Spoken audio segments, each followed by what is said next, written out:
दोस्तों, आज जो मुद्दे आपके समक्ष हैं उनके दो व्यापक आयाम हैं। एक राजनीतिक है, एक कानूनी है। लेकिन राजनीतिक आयाम सबसे महत्वपूर्ण, सबसे व्यापक, सबसे अहम है। पहले मैं उसका जिक्र करूं संक्षेप में।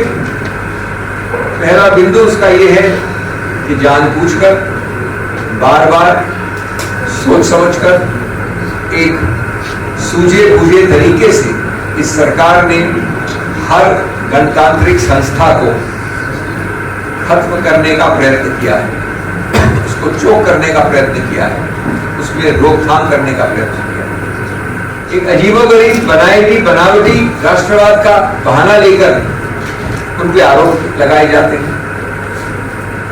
बाहर गए, उसके आधार पे जब वापस आते हैं तो कहते हैं कि आप यहां नहीं बोल सकते जब तक कि आप माफी नहीं मांगे। यहां आते हैं और उस दिन बोलते हैं संसद में, जब माननीय प्रधानमंत्री बोल रहे थे तो सरकार पूछती है आपकी हिम्मत कैसी हुई सब बोलने की, सत्य बोलने की, साफ बोलने की, दृढ़ता से बोलने की। हम आपको प्रिविलेज कमेटी भेजते हैं। और सबसे अजीबोगरीब जो मैं समझता हूं, किसी गणतांत्रिक, संसदीय गणतांत्रिक, लोकतांत्रिक देश में नहीं देखा गया।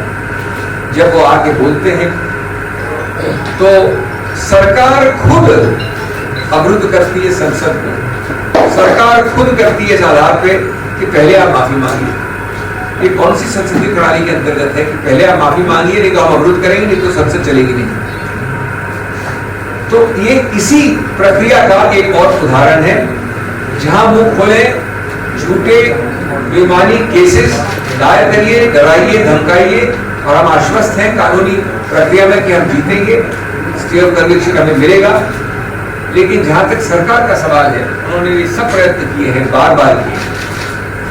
जहां तक कानूनी पक्ष है, मैं बड़े संक्षिप्त रूप में आपको बता दूं, कल बताया था मैंने, थोड़ा उसको और विस्तार से बता दूं, लेकिन संक्षिप्त रूप से, कि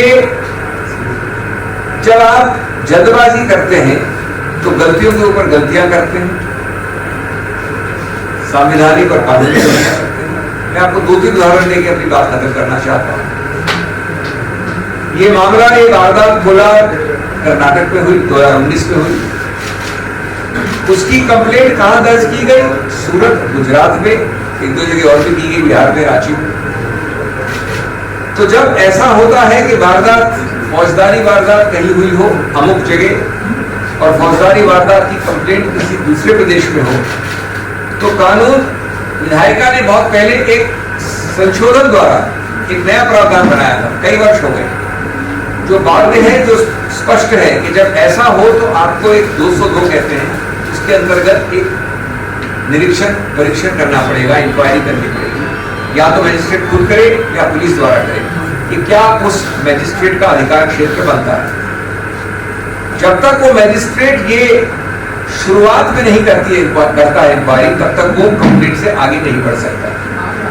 रोचक बात ये है कि ये मुद्दा स्पष्ट रूप से इस श्री राहुल गांधी केस में दिखाया गया, जजमेंट में लिखा है, लेकिन निर्णित कहीं नहीं हुई। ये इंक्वायरी कहीं नहीं हुई गुजरात मजिस्ट्रेट द्वारा, यद्यपि ये मामला आया है कोलार कर्नाटक से। एक उदाहरण है कई और अहम मुद्दों का के साथ। एक दूसरा उदाहरण, और आप अपनी आप कंक्लूजन लगा सकते हैं, तो मैं आपको 3 तारीखें देना चाहता हूँ।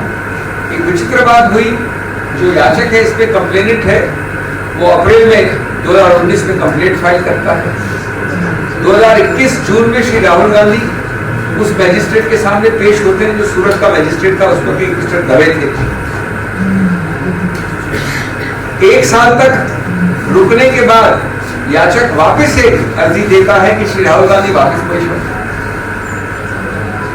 जब मार्च 2022 यानी पिछले वर्ष वो दूसरी याचिका बार बार उनको बुलाकर तंग करने की प्रक्रिया पे मैजिस्ट्रेट को खारिज कर देता है, तो याचक कंप्लेनेंट हाईकोर्ट जाता है और अपनी कंप्लेंट का खुद एक स्टे ले लेता है। अपनी कंप्लेंट का खुद स्टे कि ये आगे नहीं चलेगी। 1 साल तक वो पड़ी हुई है, 11 महीने से। उसका कुछ नहीं करता है, सब कुछ ठीक है, उसके लिए अचानक वो वापस जाके फरवरी इस वर्ष फरवरी में, यानी अब पिछले महीने हाईकोर्ट को कहता है कि साहब अब काफी एविडेंस आ गई है, अब मैं अपनी खुद का स्टे को वापस लेना चाहता हूँ, स्टे को आप निरस्त कर दीजिए, स्टे को स्टे कर दीजिए, स्टे को हटा दीजिए। हाईकोर्ट करता है और वापस जाके मैजिस्ट्रेट जो अभी तक बदल गया है, एक नया निर्णय आ जाता है जो अभी कल आया। आप अपने आप चित भी अपनी, पट भी अपनी, अपने आप लकीरों के बीच क्या हो रहा है समझ सकते हैं, संज्ञान कर सकते हैं। मैं अंत में ये कहूंगा, श्री राहुल गांधी की आवाज इतना आसान नहीं है दबाना, कांग्रेस की आवाज इतना आसान नहीं है दबाना। आप देख रहे हैं कल से आज और आगे चलेगा एक अभियान, एक विरोध, चाहे वो डिस्ट्रिक्ट पे हो, ब्लॉक पे हो, प्रदेश पे हो, और चाहे वो संसद और संसद के बाहर। ये आवाज रुक नहीं सकती है। जो तथ्य मैंने आपको बोले हैं कि बिल्कुल सामने उजागर किए जाएंगे, लेकिन साथ साथ हमें पूरा विश्वास और आश्वासन है कि ऐसी चीज जो कानून में गलत है, हम आश्वस्त हैं कि उसका सही रूप से अवलोकन किया जाएगा बड़ी अपील वाली अदालतों द्वारा, और हमें कन्विक्शन का स्टे जल्द से जल्द मिलेगा। एक अंत में बात आपको और मैं शेयर कर लूँ जो कल नहीं बोली थी, हम चाहे उसको हम समक्ष रखें या न रखें, उसके ऊपर हम एक्शन ले या न ले, लेकिन आपको अवगत करनी आवश्यक है। उसके दो पक्ष हैं, मैं ये नहीं कह रहा हूँ कि एक ही पक्ष है। एक प्रावधान है हमारे संविधान में 103, उस प्रावधान के अंतर्गत डिस्क्वालिफिकेशन जिसको कहते हैं, जहाँ सांसद का सवाल है, वहाँ सिर्फ माननीय राष्ट्रपति कर सकता है। ये लिखा है प्रावधान में, किसमें? संविधान के प्रावधान।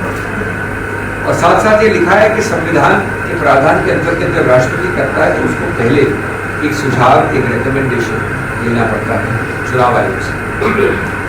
ये तो मानवीय बात है कि इस बार राहुल गांधी के विषय में नहीं हुआ, ये न कुछ पहले विषयों में ऐसा हुआ।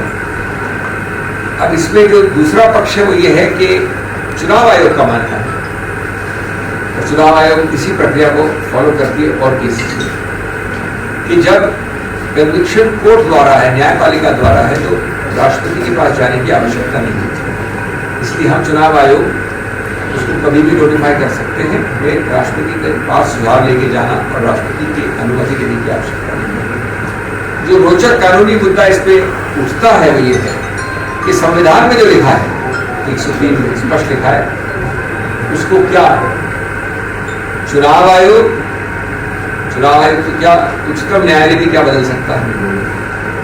सिर्फ इस आधार पे एक केस था लोक प्रहरी का, उस केस में चुनाव आयोग ने स्टैंड अपना रखा था उच्चतम न्यायालय ने। उच्चतम न्यायालय ने ये नहीं कहा कि वो स्टैंड सही है या गलत है, लेकिन उसके बाद से चुनाव आयोग ने एक सर्कुलर निकाल रखा है जिसमें वो कहते हैं कि जहां पर कन्विक्शन कोर्ट द्वारा है वहां पर हम राष्ट्रपति के पास नहीं जाएंगे, न जाना आवश्यक।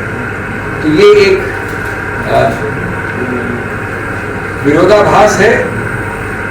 संविधान के टेक्स्ट को आप ज्यादा महत्व देंगे या चुनाव आयोग की प्रक्रिया को? इसका उत्तर मैं समझता हूँ सीधा है। तो ये भी एक शायद त्रुटि है इस प्रकार के 24 घंटे में निकाले हुए चुनाव आयोग के नोटिफिकेशन। बहुत बहुत